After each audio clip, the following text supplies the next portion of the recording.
सबसे पहले क्वेश्चन को पढ़ा, ठीक है, उसके बाद फिर हाँ ये तो कन्फर्म हो कि गांधी जी के राजनीतिक कार्यक्रमों या उनकी नीतियों के बारे में, ठीक है, हाँ उस चीज़ के लिए मैं सबसे पहले इंडेक्स पे गया। ठीक है, इंडेक्स पे मैं ये पॉइंट ढूंढ रहा था कि कहाँ पे गांधी जी के बारे में प्रॉपरली उन्हीं के बारे में कुछ वैसा दिया होगा, ठीक, बिल्कुल ठीक है, हाँ ढूंढते हुए मैं यहाँ पे मिला हाँ गांधीवादी राजनीतिक युग, राजनीति का युग। हाँ गांधीवादी राजनीति का युग, ये इंडेक्स में मिला होगा, हाँ ठीक है, गुड, हाँ पेज नंबर पे, हाँ और इंडेक्स के वही फर्स्ट पेज से ही स्टार्ट किया। हाँ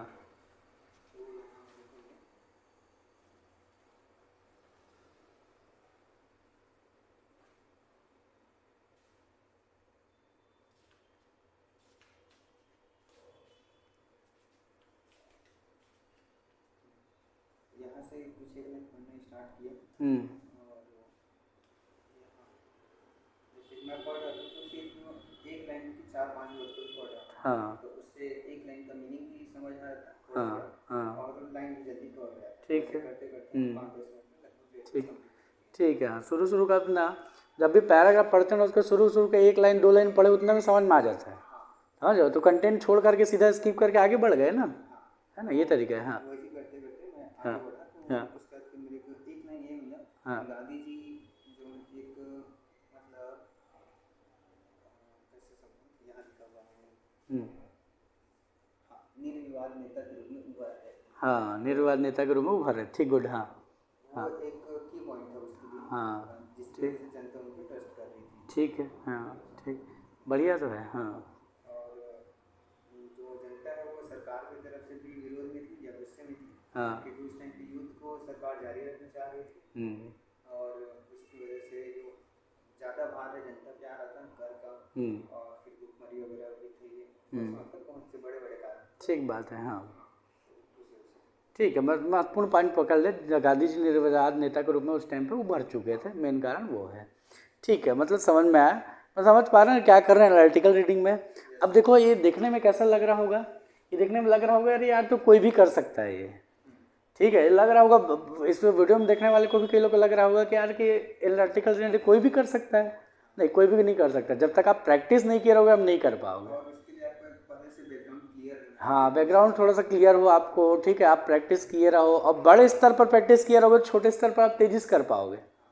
अगर आपने पुस्तक पर किया हुआ है, पैराग्राफ पर किया हुआ है, तो आप तेजी से कर पाओगे, नहीं तो आप नहीं कर पाओगे, ठीक है, तो ये एनालिटिकल रीडिंग है, समझ में, बड़ा कमाल का ये भी चीज़ है।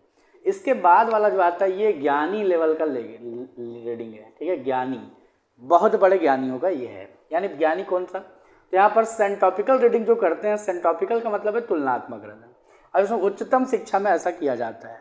अब एक ही सब्जेक्ट पर क्या करते हैं, 1 2 3 4 5 6 10 पुस्तकें उठा लो और 10 पुस्तकों को उठा करके तुलना करते चले, ये कौन सी पुस्तक में क्या मिल रहा है, कौन सी पुस्तक में क्या मिल रहा है, तो जब उसमें तुलना करते चलेंगे तो क्या होगा, हर लेखक की पुस्तक में तो अंतर देखने को मिलेगा, और हर पुस्तक में अंतर अगर मिल रहा है इसका मतलब क्या हो गया, इसका मतलब है कि उन अंतरों को निकालना पड़ेगा और निकाल करके देखना पड़ेगा तार्किक दृष्टि से कि कौन सी वाले अंतर की बात ज़्यादा ठीक है और मेरे विचार में कौन सा लेखक ज़्यादा सही कह रहा है, या फिर अन्य लेखक तीनों चारों पांचों लेखक को मिला करके जो सही बात निकल रही है वो क्या है।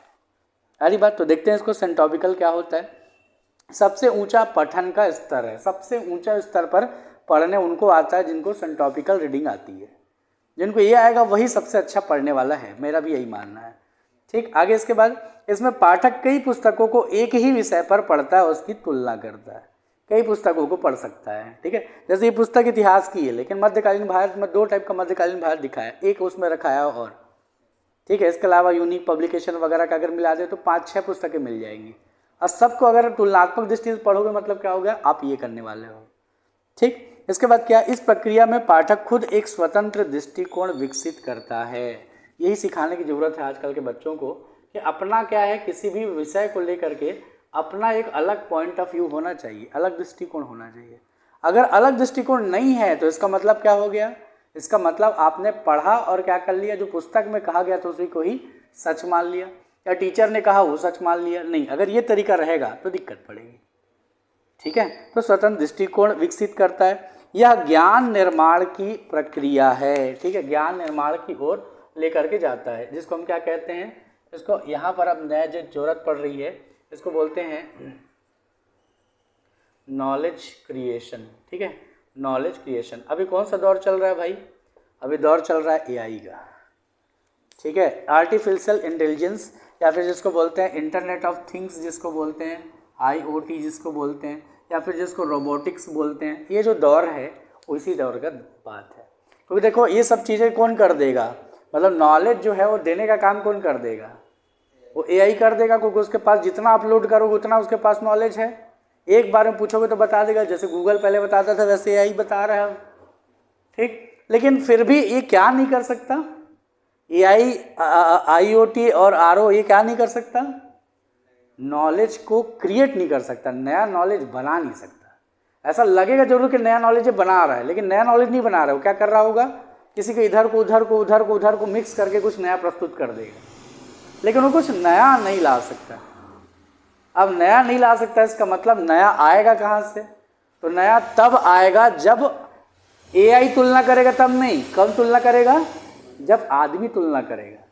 और आदमी जब तुलना करेगा तो वो क्या करेगा? कुछ नई चीज़ें उसमें जोड़ता वो चलेगा।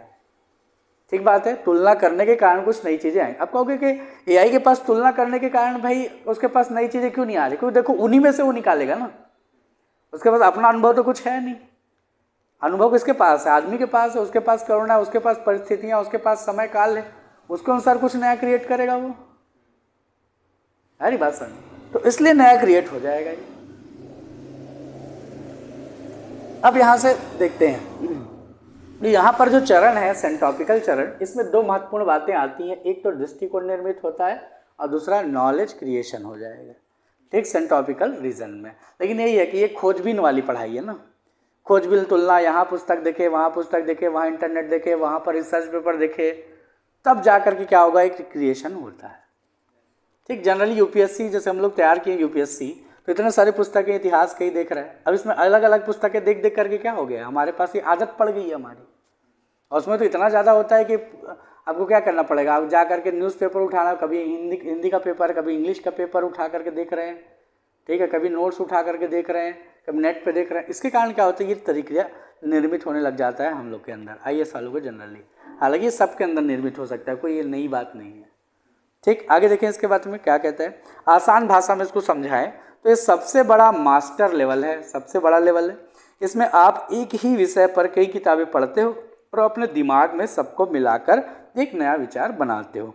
उदाहरण के लिए मान लो आप जानना चाहते हो कि डायनासोर क्यों खत्म हो गए, तो उसके कई कारण बताए जाते हैं। एक कारण बताया जाता है पुस्तक में कि ज्वालामुखी जो है वो फटे, जिसके कारण मर गए लोग, जितने भी जो शुतुरमुर्ग डायनासोर हैं वो, है ना। इसके बाद फिर उल्का गिर गया, बहुत लोग ये कारण बताते हैं कि उल्का गिरा, एस्टेरॉयड, इसके कारण मर गए। इसके अलावा कई लोग कहते हैं कि मौसम बदल गया, इसके कारण हो गया। तो सेंटॉपिकल में आखिरी में क्या आएगा, हम कह सकते हैं कि भाई उपरोक्त तो तीनों कारणों के कारण हो सकता है कि ये मरे होंगे। ठीक, या फिर अगर इसको बहुत अच्छा अगर सेंटॉपिकल राइटिंग देना हो तो क्या बोलोगे, भाई मौत के अलग अलग कारण प्राप्त होते हैं। तो हो सकता है कि किसी क्षेत्र में पृथ्वी के ज्वालामुखी के कारण मरे होंगे, किसी क्षेत्र में एस्टेरॉयड के कारण मरे होंगे, और किसी क्षेत्र में वो मौसम बदलने के कारण मरे। यानी कि किसी भी एक घटना का कोई एक कारण थोड़ी होता है उसके पीछे जिम्मेदार, कई कारण हो सकते हैं।